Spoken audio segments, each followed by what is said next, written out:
J.D. Vance has a real talent for making every situation worse. No matter what he says, does, or even tweets, he manages to create problems for himself. And now that he's chosen to comment on the rumors about fights with his wife, Usha Vance, the divorce speculation that's been circulating, things have only gotten worse for him. We're going to break it all down. Before we do, please leave a like on this video, and if you enjoy our channel, hit that subscribe button because it really supports our work. Now, before diving into the marital drama JD seems to be dealing with, I want to start with a legal battle he's involved in, one that has reached the Supreme Court and could destroy whatever faint hope Donald Trump has of saving face in midterms that are shaping up to be a disaster for the Republican Party. Today, the Supreme Court heard oral arguments in an attempt to knock out what are essentially the last remaining federal campaign finance regulations we have left in this country. Basically, the plaintiffs here want to lift all caps on how much party committees can directly spend on races. It would be something akin to Citizens United 2.0, just sort of complete reins off. Republicans believe this case, which was first brought by Vice President J.D. Vance when he was a Senate candidate, is going to be one of several rulings from this court to help them ahead of the midterms. In fact, the Trump Department of Justice isn't even offering a defense of the current rules before the court. Instead, the court had to reach in and appoint a lawyer. They also allowed experts like Mark Elias, backed by the DNC, to join the case. It's unclear how the court will rule, but if the court does strike down the regulations, it would be the latest step by this 6-3 Trump majority to put their thumb on the scale for billionaire money in politics and, frankly, Republicans ahead of the next November. I mean, remember, last week, in a temporary ruling, they struck down the lower court's finding, clearing the way for Texas to use, at least for now, its blatantly racially gerrymandered pro-Republican maps in these upcoming midterms. Sherilyn Ifill is a founding director of the 14th Amendment Center for Law and Democracy at Howard University, previously the president and director counsel for the NAACP Legal Defense Fund. She has a new piece about the 14th Amendment titled, "Is It Too Late?" And she joins me now. Sharon, since I ended that on the Texas case, I want to start with that. We had a lower court do some real fact-finding, and they found that basically these were unconstitutional and unlawful. In fact, they were explicitly racially gerrymandered in contravention of this Supreme Court's own jurisprudence on what's permissible. The Supreme Court came in and in one of their unsigned, docket, shadow docket rulings said, it's fine for now. What do you make of that? What do I make of it? Well, first of all, it's obviously incredibly consequential, Chris. We have the 2026 elections coming up. But we have, as you alluded to, this incredibly detailed district court factual set of findings. The court conducted hearings, heard from witnesses, saw exhibits, and in a 160-page opinion made clear that this was, in fact, a racial gerrymander. It's interesting because there's no question that the goal was to get a partisan advantage. Remember, this is the redistricting of the Texas congressional seats, called for by Trump, who called the governor of Texas and said, we need 5 more seats, kind of hearkening back to we need 11,000 more votes. Yes, this is his attempt to insulate the House next year. So there's no question that the ultimate goal was to establish partisan gain. And of course, the Supreme Court years ago said they can't do anything about partisan gerrymandering. So that was what allowed Trump to do it. But the question is, what is the means by which they did it? And what the district court found was that they used race as a way of effectuating the partisan gerrymander. Ah, yes, the Supreme Court and all of its corruption meddling to help Donald Trump and J.D. Vance because of something J.D. Vance did that you might say, well, at the start of his Senate career, that must have been debt. No. It was just a couple years ago. Why? Because J.D. Vance is new to all of this. He had no experience before becoming vice president. Of course, what he did have, though, was the backing of billionaire oligarchs who were going to try to help Donald Trump steal the midterms. But it has not been going very well. I think that's abundantly clear to us all. Not just because Donald Trump is the most unpopular president in American history, but because of actions like the redistricting that we saw Governor Gavin Newsom undertake and say, yeah, Democrats are no longer going to be cowering. We're no longer going to be afraid.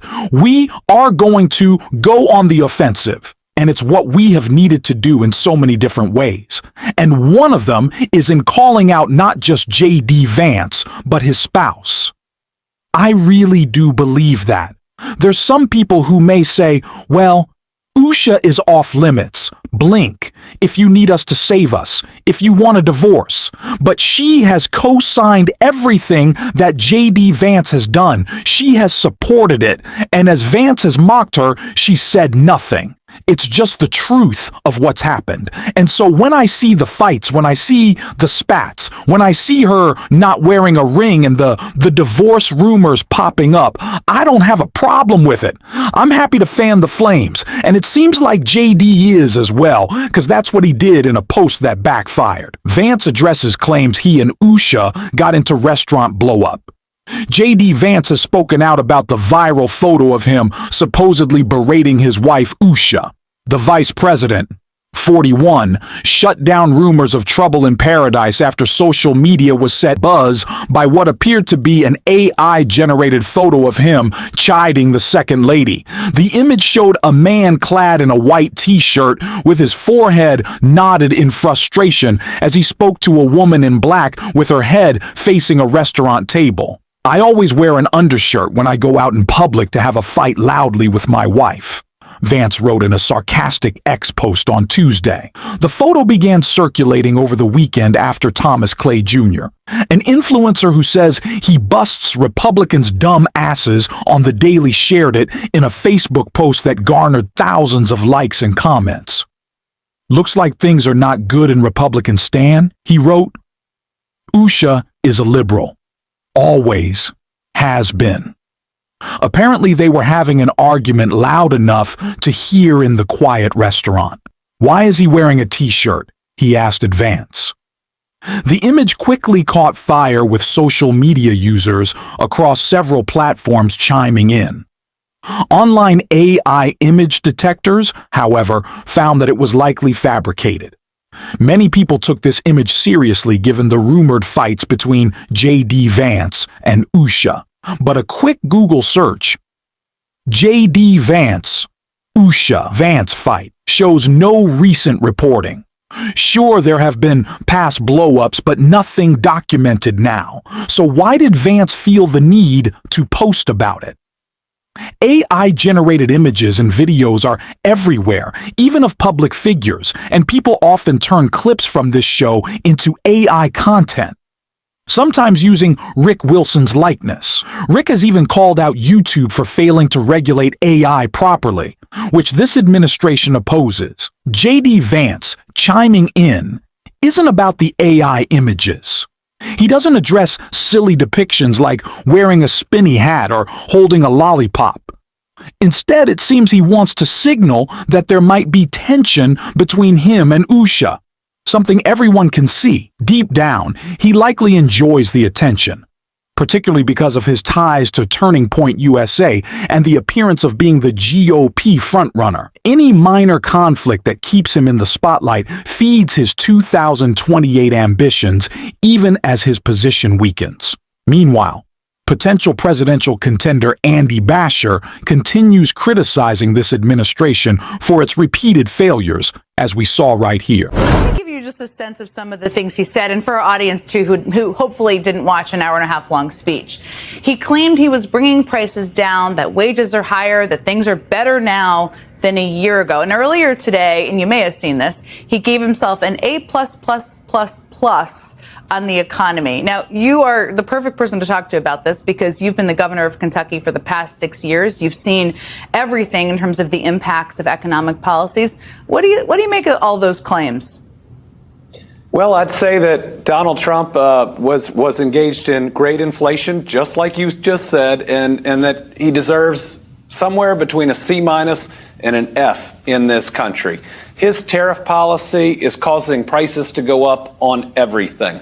Soybean farmers have been hit so hard, the president is now proposing a multi-billion-dollar bailout. The big, ugly bill is set to devastate not just rural health care, but rural economies, because the rural hospitals are the largest payrolls in each and every one of their communities. But I tell you what, if Donald Trump wants to say that affordability is a hoax, if he wants to say that the economy is perfect, I hope he goes to every battleground state, every major campaign that we've got a gubernatorial contest in next year, and he brings that big tariff board, because people know it's not true. People know he's made life harder on them.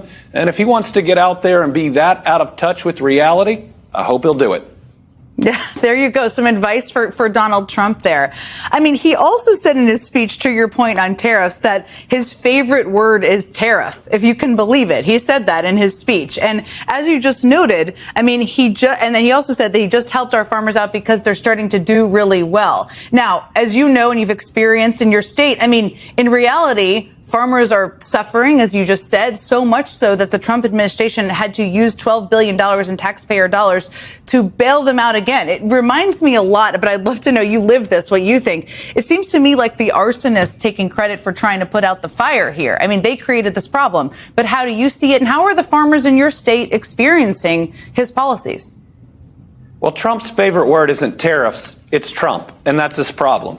He cannot see beyond himself to our struggling families all over the United States. This is somebody who promised that he'd make life a little bit easier, that he'd bring prices down, and that families would win. But they are struggling now more than ever. The American dream seems out of reach, which is a threat to the prosperity of our country. That young couple can't buy their new home now when their parents might have at that age, or maybe ever in the future. People can hardly afford their grocery bills, and they can't take their families on that same family vacation they grew up going on.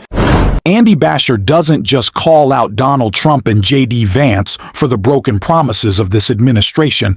He also highlights Democratic wins in a way that doesn't give Republicans any advantage, even in red states. To support the show, hit the subscribe button, leave a like, and if you stuck around to the end, drop a blue heart in the comments. And until next time, I will see you soon.